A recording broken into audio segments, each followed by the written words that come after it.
प्रिय भक्तों, जय श्री राम।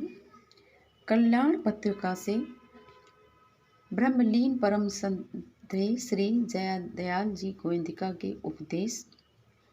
श्री जयदयाल गोयंदिका जी कहते हैं, जो प्रेम भक्ति और श्रद्धा से आत्मसमर्पण करता है, उसका कुछ भी करो उसको दुख नहीं होता। जैसे राजा बलि का आत्मसमर्पण प्रेम और श्रद्धापूर्वक था, भय या लाचारी से नहीं था। उसको गुरु शुक्राचार्य जी ने ये बता दिया, ये तो साधारण ब्राह्मण नहीं है, ये भगवान है और तुम्हारा सब कुछ ले लेंगे। तो भी उन्होंने जानबूझकर प्रेम और भक्ति से अपना सर्वस्व भगवान के अर्पण कर दिया और कहा कि जब स्वयं भगवान इस प्रकार मेरा सर्वस्व लेते हैं तो मेरे लिए इससे अधिक आनंद और है ही क्या। जो इस प्रकार भगवान को आत्मसमर्पण करता है, उसके मन, बुद्धि और शरीर आदि सब कुछ भगवान के ही हो जाते हैं और उसे भगवान कैसे प्राप्त नहीं होंगे, क्योंकि वो तो अपना सर्वस्व प्रभु को अर्पण कर चुका है। ऐसे ही जब हम सब आत्मसमर्पण करते हैं, प्रभु की शरणागति लेते हैं, तो हमें भी भगवान प्राप्त हो सकते हैं। जैसे कि एक उदाहरण कठपुतली का है। कठपुतली ने नट को आत्मसमर्पण कर रखा है।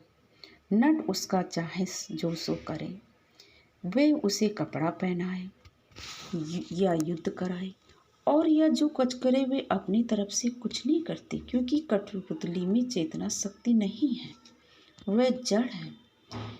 जो पुरुष चेतना शक्ति रहते हुए अपने आप को उस कठपुतली के समान भगवान के अर्पण कर देता है, उसमें शरणागति के और भी अंग आ जाते हैं।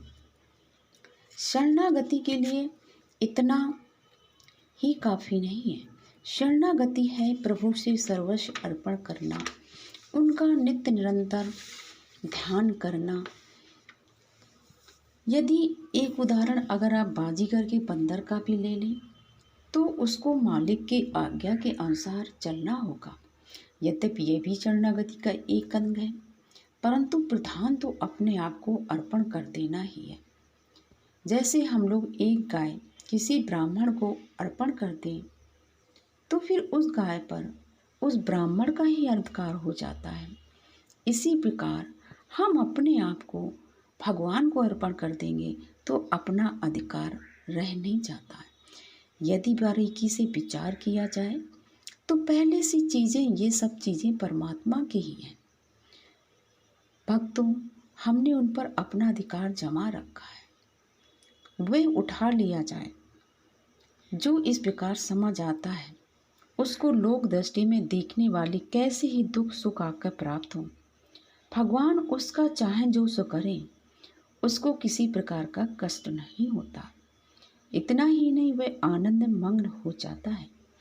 उसको मालिक के सुख से ही सुख होता है और मालिक कभी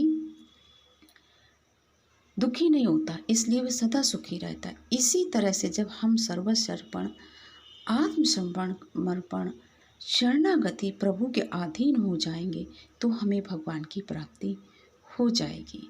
बोलिए जय श्री